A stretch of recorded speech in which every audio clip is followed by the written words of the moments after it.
It's your boy T-Bear here in Reaction. Today's Music Monday. We're gonna keep going with the What Had Happened Was video. And this is how now we did all the NPCs now. We're going to go down with the Kai. But before I took a break from the Kai, I took a look at the NPC killer that was the machine. Now I'm gonna check out a piece of Akai equipment that was a sidekick to a lot of Akai top products, which known as NPC, as well as media production tools such as the SP1200 as well too. That is none other than the Akai S950. The Akai S950 was the Robin to the Batmans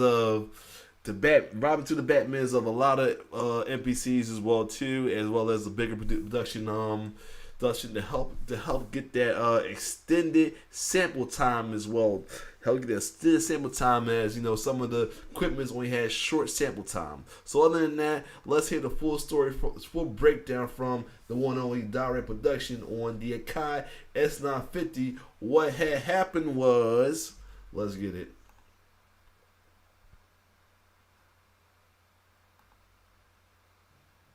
I'm putting on the single 1 second.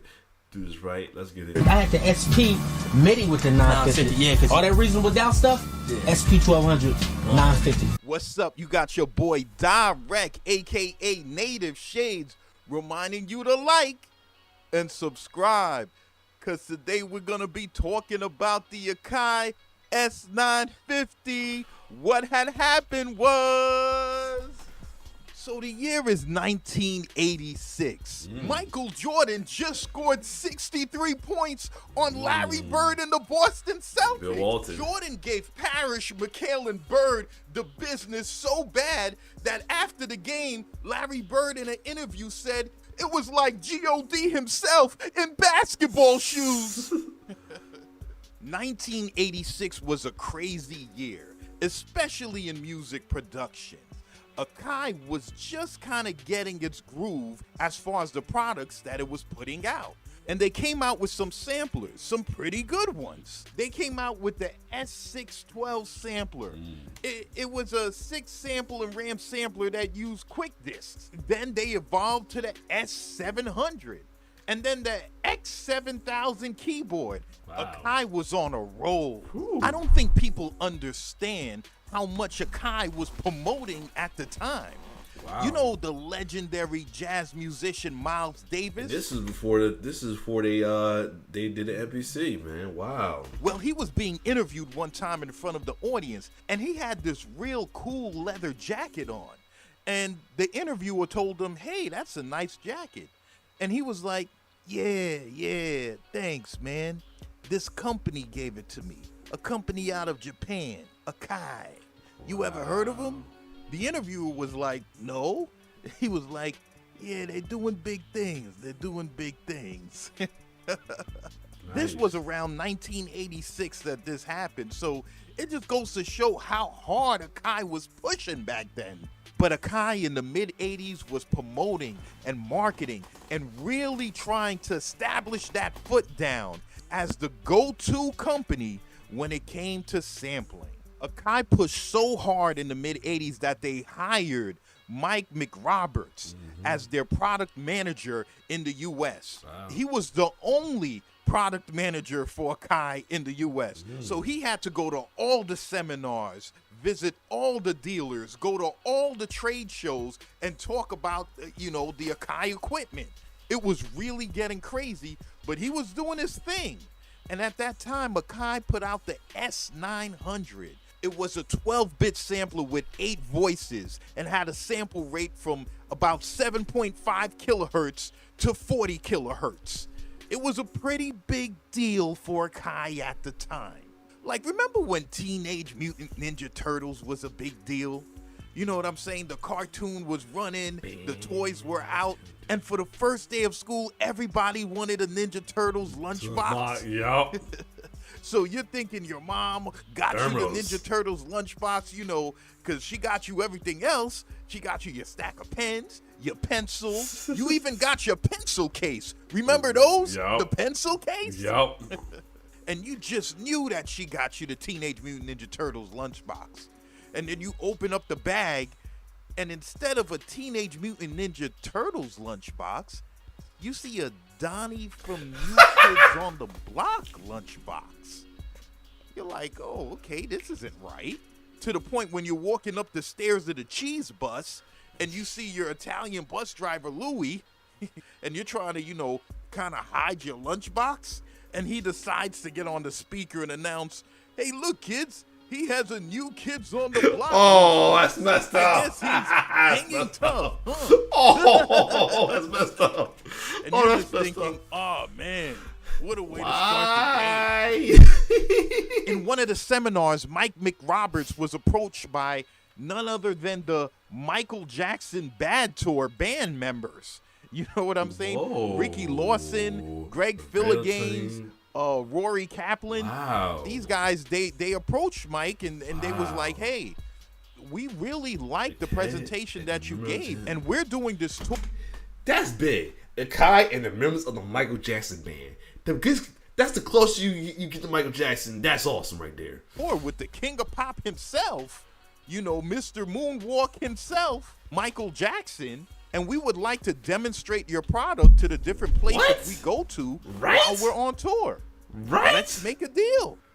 So That's this awesome. was like a dream come true that's for right. Mike McRoberts and Akai. So he said, Shit, yeah, okay, no of problem. course. And the king of pop and his crew was going tour to tour showing Akai products. Wow, that is This awesome. thing ran from about 86 to about 88. But in 1988, Akai finally put all the pieces to the puzzle together. And they put out what was probably their most legendary sampler to date. And that was the Akai S950. You were getting an 8-voice, 12-bit sampler with 8 individual outputs. You were getting an incredible low-pass filter that just gave you a warm, amazing sound. You were getting amp envelopes, auto bend, and MIDI. You were getting 2.25 megabytes of memory. Even though it was 12-bit, the S950 could read 16-bit sample rates from samplers like the S1000. And the big wow, ladies and gentlemen, with the S950 sampler was that, yes, it offered time stretch. You can now change the BPM of any sound without changing the pitch. This was an incredible, monumental addition to the Akai space. Producers was ecstatic. They were losing their mind. A rack sampler that offers time stretch? Producers immediately jumped on the S950 gang. Finally, all drum machine users, SP1200 users, MPC60 users could connect their samplers to the S950 and rock out. The S950 at its lowest bandwidth rate offers you about 63 seconds of sample time. But at a maxed out rate, you can get a little over 3 minutes. This was extremely important to sample producers. Legends like Lord Finesse, making classics like Hip to the Game and Off and On, was called in by Dr. Dre and Mailman. He flew all the way to LA and they was like, okay, bro, what do you need, man? What kind of equipment you need? We got you. He was like, just give me the SP1200 and the Akai S950, and I'm good. Guys like DJ Premier, till this day, still uses. Always see it in his So what's up episode how his Batman Robin, the MPC 60 or the 62, and his Robin, the S950 or an S900. MPC 60 and the S950 to make his banging beats. And producers like Ski Beats, who's responsible for a good portion of the classic joints on Jay-Z's original Reasonable Doubt albums. When you ask him what was his weapons of choice, he'll tell you in a second. It was the SP1200 and the Akai S950. He made all them classic jams. Remember Camp Low, Lucchini? This is it, what? Lucchini pouring from the sky, let's get rich, videos. What? The Jiggy Vase Sugar Dies. He made that joint with the S950. I'm telling you, when the S950 came out, it was these hip-hop producers' secret weapon. It was like, remember when Napster first came out? You know what I'm saying? for those of y'all that was outside, remember how it was like Christmas in July for everyone? I remember chilling at home and my boy like ringing my bell. Ding dong. And I'm like, I'm going to the door and I'm like, oh, hey man, what's up? How's everything? He's like, shh, chill, keep your voice down, direct. I'm like, what's going on? What are you, smuggling heroin to Bolivia? What's the problem? He was like, no, listen, check this out. There's a software out called Napster. Okay, I'm like, is it better than Windows Explorer? Because I can't stand that stuff. He's like, listen, direct, check this out, man. It's a software called Napster, and you can basically download any song you want. I'm like, really? He's like, listen, I downloaded Nas's whole catalog yesterday. I was like, word? How long does it take? He was like, literally, there are songs that you can literally download in 20 seconds. I was like, oh my gosh. I started downloading everybody's catalog. I started downloading the catalogs, the instrumentals. I downloaded the whole Beatles catalog just to find out what's with these guys. Why does everybody love them? You know what I mean? I started downloading everything you can imagine. I had so many unreleased rap songs. I had Biggie unreleased rap song, Tupac unreleased rap song. I just went Napster crazy. MP3 files was everywhere. So the workflow of the 950 is pretty simple. If you have all your chord connections set up, you press the record button. It asks you to name your sample. You name your sample, press enter, then click the next page button. Wow. Then it asks you to name your program. You name your program. Wow. Click the next page button again. It asks you what's going to be your audio source. Is it going to be analog input or phono?